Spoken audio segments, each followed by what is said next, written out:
Como de hábito, nós vamos proceder da seguinte maneira: recolher 3 perguntas na plateia, devolver a palavra ao ministro. Agora, eu peço encarecidamente que sejam perguntas concisas. O ministro, inclusive, tem uma restrição de horário porque embarcará para a Índia. William lá e Rubens. Tá. Boa tarde. O ministro pede para que as pessoas se identifiquem antes de fazerem a pergunta. Obrigado. Boa tarde, sou Milton Longobardi, colaboro na São Paulo Turismo, aqui no município de São Paulo. Eu tenho 2 perguntas. A primeira é a questão dos aeroportos, ou seja, como eles já estão saturados para atender a demanda atual, e nós temos uma previsão de novos eventos aí, como Olimpíadas e Copa do Mundo, qual é a perspectiva efetiva de que eles entrem nas suas ampliações? E a segunda é quando o município vai tomar posse do Campo de Marte. William Vaca. Nelson, boa tarde, William. Você esteve recentemente no Pentágono, conversou com Robert Gates. Os americanos nos ofereceram uma aliança estratégica. Que papel os americanos têm na sua concepção de defesa como parceiros e adversários? Rubens. Rubens Barbosa. Ministro,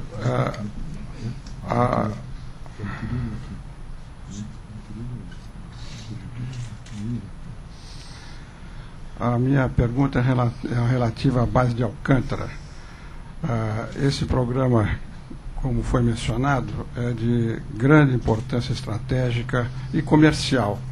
E a base de Alcântara, para se viabilizar comercialmente no lançamento de satélites comerciais, precisa de um acordo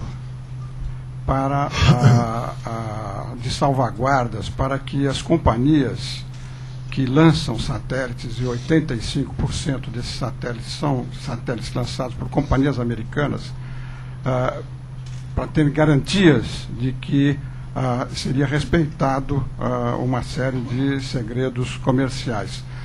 O governo brasileiro negociou um acordo de salvaguardas com a Ucrânia e antes com os Estados Unidos. E os acordos são praticamente idênticos.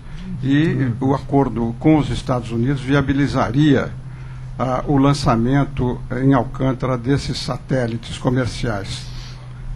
Até agora nós não conseguimos aprovar o acordo com os Estados Unidos.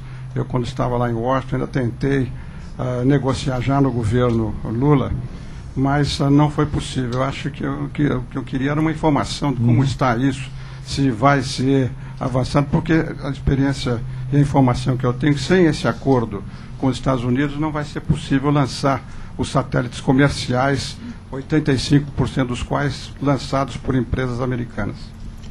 Ministro, a palavra é sua. Bem, quanto à questão dos aeroportos, o crescimento da aviação aérea, do uso da aviação comercial brasileira vai de 10% ao ano. A Copa do Mundo vai representar um soluço de 2,5% do número de passageiros. Nós vamos passar de 80 milhões de passageiros ano, que não são pessoas, circulam. Nós temos condições. Rio de Janeiro não tem problema de superação. O problema está em São Paulo. Em São Paulo, o problema está no terminal número 3, que vamos já lançar o edital, que a Infraero fará isso, mas mais especialmente nos pátios. E os pátios tiveram problema nas licitações em relação ao TCU. Então, nós resolvemos entregar isso para a Companhia de Engenharia do Exército, que vai fazer o pátio, agora já estamos assinando os contratos, e viabilizar o pátio de estacionamento, porque Guarulhos tem um problema, que são os voos internacionais, uma vez que permanecem os aviões durante um período grande de tempo, ou seja, das 5 da manhã às 6 da manhã, para começar a sair às 8 da noite. E com isso você reduz a capacidade de pátio, os aviões são muito grandes. Então nós vamos não ter problemas em relação à questão das Copas do Mundo, dos eventos que nós teremos, inclusive a Olimpíada. Bem, em relação ao Campo de Marte, eu quero lembrar ao senhor de que o Tribunal Superior Eleitoral, aliás, o Tribunal Superior de Justiça, o Superior Tribunal de Justiça decidiu, em relação ao Campo de Marte, vem tudo decorrente da derrotada Revolução de 32. Isso é uma provocação para o Clóvis. Em que o Campo de Marte, que era da base aérea, era a base aérea da Força Aérea Estadual, acabou sendo absorvida por Getúlio. E de lá se transferiu. Aquele Campo de Marte havia sido entregue, era um campo de jesuíta, daí porque eu falei no Clóvis, e lá os jesuítas depois doaram isso para o Estado doou para o município. E agora a decisão final do STJ, pelo menos ainda não publicado o acordo, ainda não terminado, não transitado em julgado, é de que a parte destinada à Força Aérea, destinado ao aeroporto, ficaria considerado como uma desapropriação indireta e, portanto, a União teria que indenizar o município em relação à parte ocupada pelo aeroporto e devolver o remanescente. E agora há entendimentos, a única forma de solução disso é um grande acordo que eu tenho sustentado com o Estado, o município e a União para resolver o problema do Campo de Marte, considerando os projetos do Estado de expansão do IAMBI. E aí, com a expansão do IAMBI, que pegaria aquela parte ocupada pelas oficinas da Força Aérea e pelas residências da Força Aérea e o hospital, e manteria a outra parte. O Campo de Marte é absolutamente necessário para São Paulo.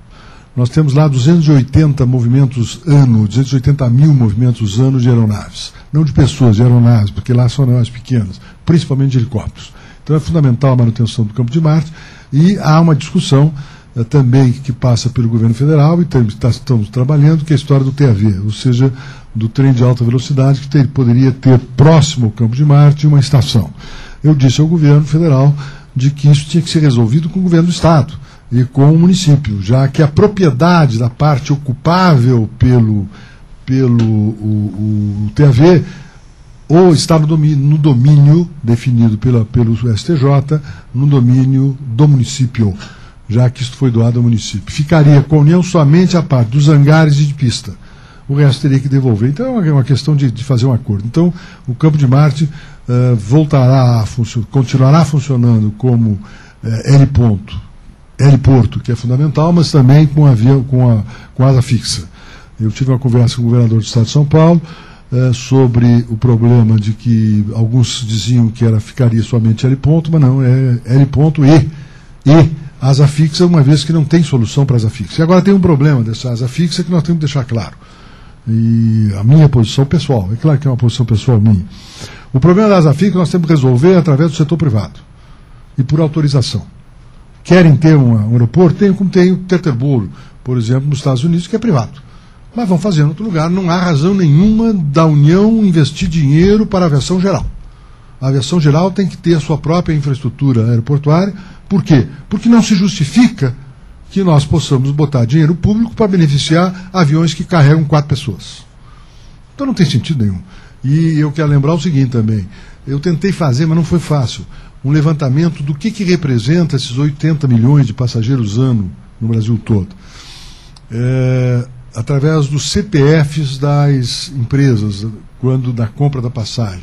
Isso chega a 4% da população brasileira, que é o que representa esses 80 milhões de pessoas que circulam. E aí nós temos um problema sério em relação a isso, é que com a criação da ANAC, já em 2004, 2005, nós tivemos a introdução de 2 liberdades, a liberdade tarifária e a liberdade de rotas. O que significa o seguinte: não tem mais o governo nenhuma possibilidade de intervir na rota na malha aérea das empresas.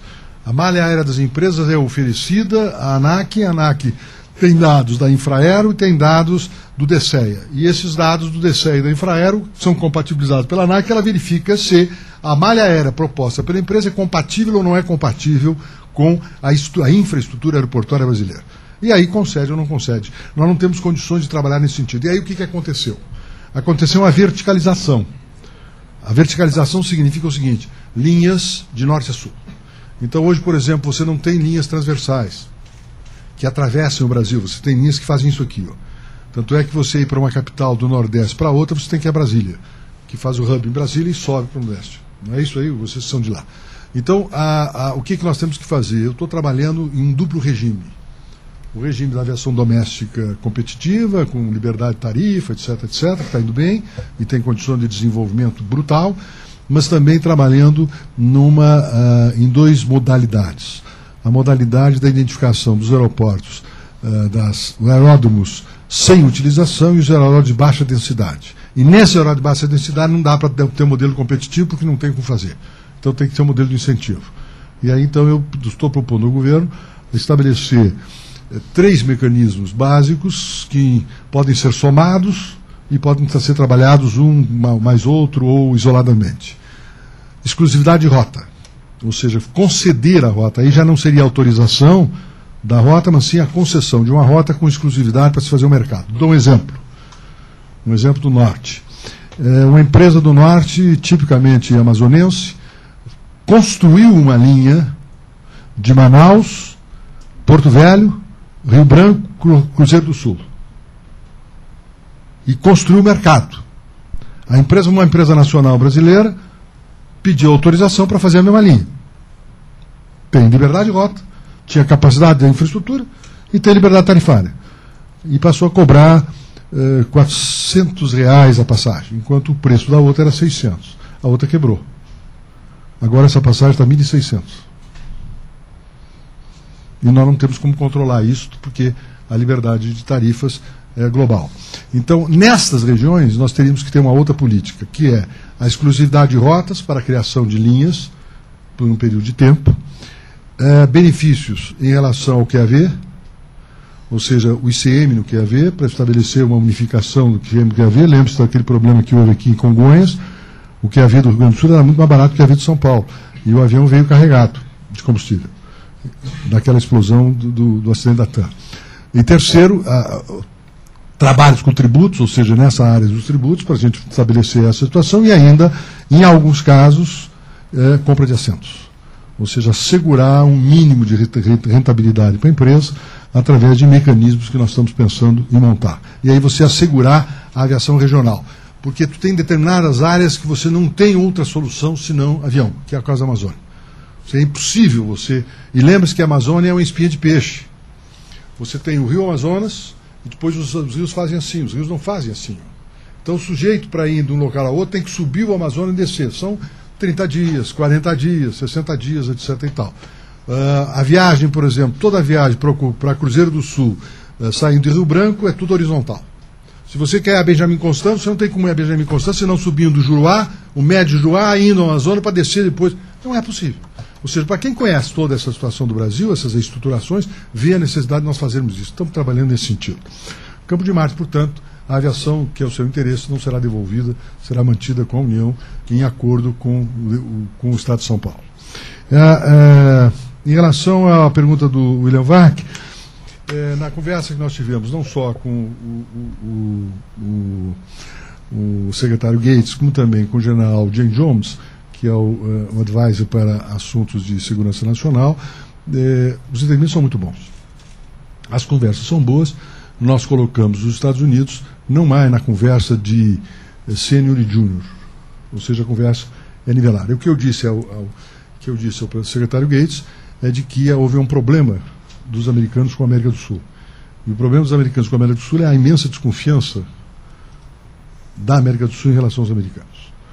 E certas políticas equivocadas dos Estados Unidos em relação a determinadas situações. Por exemplo, quando nós quisemos vender aviões da Embraer Super Tucanos para a Venezuela, nós tivemos o veto americano, já que tinha unidades americanas do Super Tucano, e os americanos jogaram a Venezuela para o braço dos russos, porque eles compraram Sukhoi. Embora não podem operar aquele Sukhoi, porque já tem 3, 4 Sukhois, eles já estão no chão, e a cauda logística de um Sukhoi hoje é uma coisa enorme. Então a nossa relação com eles é uma relação de transparência. Ou seja, e eles confiam na posição brasileira, inclusive na posição do ministro da Defesa, para um grande entendimento. Nós criamos o Conselho de Defesa Sul-Americano exatamente para formularmos, dentro do ambiente estratégico da América do Sul, uma unificação de posições sobre as questões sul-americanas e um foro para tentar resolver problemas. E nós já resolvemos um. O Conselho já foi bem sucedido na solução do problema Equador-Colômbia. A situação da fronteira do Equador-Colômbia ficou resolvida. O Equador tem uma fronteira com a Colômbia na ordem mais ou menos de 700 quilômetros. E havia problemas, porque na faixa de 50 quilômetros dentro da Colômbia estavam 3 posições da Farc. o exército colombiano pressionava a Farc espirrava no Equador. A Colômbia entendia que o Equador era um santuário das Farc. E sendo um santuário das Farc, a Colômbia formulou a tese da extraterritorialidade, ou seja, o direito que eles teriam de perseguir as Farc em território do Equador. Eu demonstrei ao ministro da Defesa do Equador, Javier Ponce, que não era um problema de saber se os colombianos estão certos ou estão errados, porque não adianta discutir nessa parte teórica, isso é coisa para academia. Aí você discute lá, o cheio da nota 10, 5, passou no exame, não tem problema. Mas é um problema para se decidir em concreto. Porque aí naquele problema da academia, o sujeito passa, o sujeito roda, não tem problema nenhum, e aí todo mundo vai embora no dia seguinte, vai tomar chopp no bar da esquina. Mas aqui no caso específico, o que nós precisamos resolver é o seguinte: demonstrar com ações concretas de que o Equador não era um santuário. E isto foi determinado pelo ministro Javier Ponce, deslocando 7 mil homens para a fronteira, ainda estando na retaguarda mais 3 mil homens na fronteira com o Equador. Converso eu com o ministro da Defesa na fronteira com a Colômbia, converso eu com o ministro da Defesa da Colômbia para mostrar a eles que eles estavam dispostos a isso e que o Brasil estava disposto, inclusive, a fazer um monitoramento aéreo de uma faixa de 50 quilômetros de largura de 50 quilômetros sobre 700 quilômetros, para entendimento e criarmos um mecanismo de troca de informações. E aí foi criado, e hoje o problema está resolvido, os conflitos existentes entre o Equador e a Colômbia, através do Conselho de Defesa Sul-Americano. E isso nos dá condições de sermos esse tipo de relação. Agora, o que nós precisamos deixar claro, na conversa com os Estados Unidos, e isso ficou claro, é de que quem cuida da América do Sul são os sul-americanos. Esse é o ponto. E o erro da política americana é muito claro. Seja como for, não importa as razões políticas, o fato é o seguinte: o embargo americano a Cuba produziu o quê? Um país pobre, um povo orgulhosíssimo, uma imensa desconfiança da América do Sul. Ponto. E Castro continua. Se quer fazer uma transição em Cuba, faça com os Castros, e não contra eles. Porque não vai fazer. Isso tem que andar da realidade. Não adianta se gosta ou não gosta, se é ruim, se é bom, se teoricamente é mal. Este é o fato. E esse é o fato que nós vivemos hoje. Uma imensa desconfiança na América do Sul em relação às políticas americanas. E nós temos razão para isso. Eu quero lhe dizer o seguinte: quando estávamos trabalhando com o Super Tucano, recentemente, uma questão de 2 anos, o GPS de direção de tiro do Super Tucano tinha uma definição de 50 centímetros. Foram enviados uma definição de 15 metros. Quem resolveu esse problema foi um diálogo meu com o secretário de Defesa, e quem trabalhou nisso foi o embaixador Sobel, que conseguiu resolver esse embargo. Os embargos prosseguiam. Por quê? Porque o sistema americano é um sistema difuso de embargos. Os embargos americanos não se dão por uma decisão do chefe de Estado. Se dão ou por uma decisão da burocracia da Secretaria de Defesa, ou se dá pela burocracia da Secretaria de Estado, ou se dá por legislação do Senado, sobre o qual não tem controle nenhum o Executivo. Então você tem que ter uma clareza das relações. Não há nenhum problema de conflitos nem de inimigos, mas sim de parceiros. Mas parceiros no mesmo nível e não parceiros que, digamos, vão obedecer determinações do Norte. Não. No mesmo nível, na mesma diálogo. O diálogo meu pessoal com o Jal Jones é antigo. Eu o conheço desde a época em que eu era ministro da Suprema Corte. E eu o conheci numa festa na Suprema Corte, que acabamos nós dois ir tomar uma cerveja no bar da esquina lá em Washington. Mas o fato é que, a partir daí, se criou uma boa amizade e a gente tem uma boa relação, as coisas que estão caminhando bem, é claro, com todas as dificuldades aí existentes, mas estão caminhando bem em relação aos Estados Unidos. Ô, Luiz, essa é a linha, Luiz. Ou seja, por que não foi aprovado ainda o acordo do CLA? Porque ninguém se interessou. Por quê? Porque ninguém não queriam desenvolver o CLA. E, portanto, não queriam aprovar, não se interessavam para desenvolver os acordos de salvaguarda. Os acordos de salvaguarda são necessários, não tenha dúvida. Agora, uma coisa é certa: o CLA é necessário para o lançamento comercial, mas basicamente para a autonomia nacional, para esse problema que eu referi a vocês. Então, eu estou estudando, inclusive, a possibilidade de um entendimento de lançamento de satélite em comum com empresas de telecomunicações que têm um controle nacional. Aí eu não posso prosseguir com negociações com empresas cujo controle seja mexicano, por exemplo. Porque senão não teria controle sobre o próprio unidade. Eu preciso que isso aí seja nosso. E aí o país é que poderia alugar as bandas necessárias, as bandas de difusão de sinais. E aí nós temos condições de desenvolver nesse sentido. E, claro, para efeitos comerciais, precisa, digamos, desobstruir a questão quilombola, que felizmente está se desobstruindo progressivamente.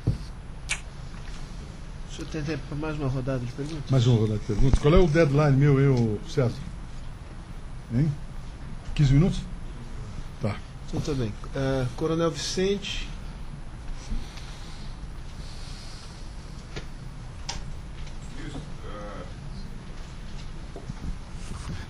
Ministro, sou José Vicente, coronel da reserva da PM São Paulo, fui secretário nacional de Segurança Pública no governo Fernando Henrique.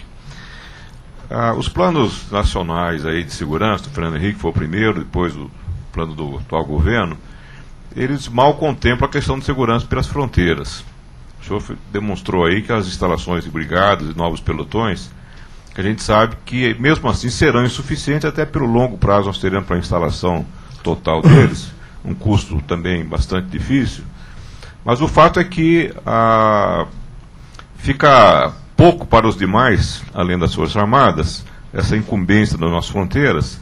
Só um dado, por exemplo, nós temos uma estimativa de entrada de 100 toneladas por ano de cocaína pela fronteira do Peru, Bolívia e Colômbia, além da entrada de armas, saída de veículos e madeiras, etc, etc.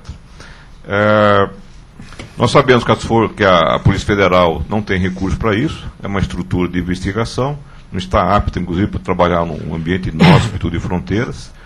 As polícias estaduais, por sua vez, têm suas preocupações urbanas, não têm condições, mesmo com recursos que estão sendo alocados agora, para um grande trabalho de tentar fechar um pouco a porosidade da fronteira, esse crime fronteiriço. Então, gostaria de saber qual é a programação que se prevê para o futuro dessa interface nas estruturas de Forças Armadas com a estrutura de segurança pública do país. Muito bem. Isabel, eu te peço para você se identificar e depois Antônio Carlos Pereira e aí fechamos a sessão. Frederico Aguiar, presidente da ABIND, Associação da Indústria de Defesa no Brasil. Ministro, primeiramente, parabéns pela excelente palestra. Eu gostaria só de comentar que o senhor colocou como eixo estruturante, nós vimos acompanhando isso, a indústria de defesa, a base industrial de defesa como um dos eixos da política. E nós sabemos que com todos esses movimentos de aquisição no exterior de grandes programas militares, está havendo uma demanda de aquisição de cotas ou de participações em empresas brasileiras. A minha preocupação é com a criação da empresa estratégica de defesa como forma de se defender de aquisições que não coadunem com o objetivo da política estratégica de defesa. Obrigado. Antônio Carlos Pereira, ali, Isabel. Antônio Carlos Pereira. Ministro, a sua exposição foi muito boa, muito articulada, mas eu creio que ficou faltando um ponto essencial, ou seja, dinheiro. Quanto é que vai custar esse programa todo? E, evidentemente, tendo em vista que o orçamento do Ministério da Defesa, portanto das Forças Armadas, tem um problema estrutural gravíssimo, que é o de sugar para a rubrica de pessoal, seja ele na ativa e na reserva, quantidades crescentes de dinheiro, de tal forma que pouco sobra para custeio considerado aí treinamento, operações e também para investimento. Ministro. Coronel Vicente, a questão do monitoramento de fronteira, principalmente nessas regiões, o melhor instrumento que nós podemos ter são os radares ópticos. Agora veja bem o seguinte, não só radar, como também os VANTs. Agora, nós estamos trabalhando com outro assunto no meio, que é a integração. Qual é o grande problema que nós temos? Eu vou dar um exemplo clássico recente, mas clássico. Lembre-se daqueles atentados terroristas em Mumbai, na Índia. O que nós tínhamos? Nós temos o mar territorial da divisa do Paquistão, com o Mar Índico, com a Índia, Lembrem-se que a Índia era um conjunto só, foi depois da independência da Índia que nós foi criado o Paquistão e o Paquistão Oriental, onde ficaram os hindus muçulmanos que se estabeleceram no Paquistão, hindus esses que vieram parar aqui também na Guiana Inglesa, onde tem grande parte dos hindus que estão aqui, são hindus muçulmanos que vieram do hoje Paquistão. Pois bem, nesse mar, você tem na costa da Índia, você tem radares monitorando este mar todo. Os barcos têm um procedimento padrão, que são barcos pesqueiros, uma miríade de barcos que circulam naquela área. Num determinado momento, um barco sai da parte norte e desce em proa vertical norte-sul. Completamente atípico a circulação feita por esse barco. Esse barco, num determinado momento, desaparece. Aí, em um outro momento, ele reaparece de novo. Desce. E depois, em flat à esquerda, vem, entra na Índia e vai a Mumbai e dá aquela explosão toda. O que estava havendo? O nosso problema do monitoramento é que nós confundimos monitoramento com câmara e radar. Nós precisamos ter radares e câmaras e precisamos ter também identificação de padrões das regiões. Então, o que é fundamental é que este sistema todo seja linkado a um cérebro, um brain, e esse cérebro ter padrões de comportamento daquela região, identificando o comportamento atípico, destina ao ato previsível do ilícito eventualmente ser cometido. Porque o que nós temos hoje, e vocês veem o seguinte, o meu gabinete, por exemplo, tem lá um sistema Macintosh em que eu tenho acesso a todas as câmeras de televisão dos grandes aeroportos do Brasil. Eu aperto o botão e enxergo lá. Mas o que adianta? Aí eu enxergo o Zé Gregório de mão com alguém, que eu não sei quem é, e tal, mas a única coisa que eu posso fazer, eventualmente, seja isso. Ou fico sabendo do ilícito depois. Perceberam o grande problema? Ou seja, a câmara só nos informa o que aconteceu, mas não dá elementos de previsão do que vai acontecer. O que dá elementos de previsão do que vai acontecer é exatamente a linkagem de todo esse sistema. Eu vi isso aí, por exemplo, num sistema de uma embaixada num país estrangeiro, examinando esses modelos, em que, em uma determinada hora, num determinado momento, um determinado veículo circula em frente dessa embaixada. A câmara, que estava no lado oposto, a embaixada deste lado, do outro lado da rua estavam as câmaras, noticia, havia um sistema de brain, de interrelação, o cérebro identificou a placa daquele carro, que era uma placa de um automóvel que tinha sido roubado num outro estado, e que haviam 3 pessoas subindo a rua, num comportamento completamente atípico. Dá o sinal. Poderia não ser nada. Dá o sinal por quê? Porque aquilo não era comportamento atípico. Que aquele veículo passou 2 vezes no mesmo local e 3 pessoas estavam caminhando a pé. Aí as pessoas foram lá, eram terroristas, queriam implodir a embaixada. Poderia não ser nada. Ou seja, daí é que nós vamos ter que caminhar para esse tipo de situação, e o Exército vai tentar, exatamente no exercício da sua função de poder de polícia e de fiscalização de fronteira. Agora, não tem nenhum jornalista aqui, com exceção do Roberto, que já foi, né? Não, o Roberto está lá. Então, mas não vai ouvir o que eu vou dizer. Por exemplo, tem determinados países da América do Sul que você não pode comunicar aos outros a operação que vai fazer.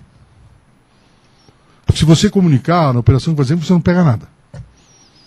Então, às vezes, a gente faz programações inusitadas de controle de fronteiras sem ciência do país vizinho, porque senão a gente sabe que as coisas mudam de figura, principalmente na parte sul do país. Então, o que nós, leste do país. Então, o que nós realmente temos que verificar nessa questão de segurança é termos esse tipo de vigilância integrada e que envolva também a Polícia Federal, VANT principalmente. Francisco Aguiar, aqui uma questão do projeto de lei que nós estamos já terminando para entregar ao presidente, sobre o tratamento diferenciado da indústria nacional de defesa, inclusive em questões tributárias e em questões de aquisições também. Ou seja, que define a indústria de defesa e define a base industrial de defesa e dá um tratamento diferenciado para as compras e para as negociações. Privilegiando sempre, vejam, o Brasil não é comprador de armamentos fora do país. Fora que se é vender Fora do país não tem transação. Vamos fazer aqui dentro para linkar exatamente com o desenvolvimento nacional. E Antônio Carlos Pereira, problema de orçamento. O pessoal, no orçamento de 2010, está previsto 42,6 bilhões de reais para pessoal e está previsto uma despesa total de 58,1 bilhões. O que significa o seguinte, investimento tem 7,2 e custeio 13,9.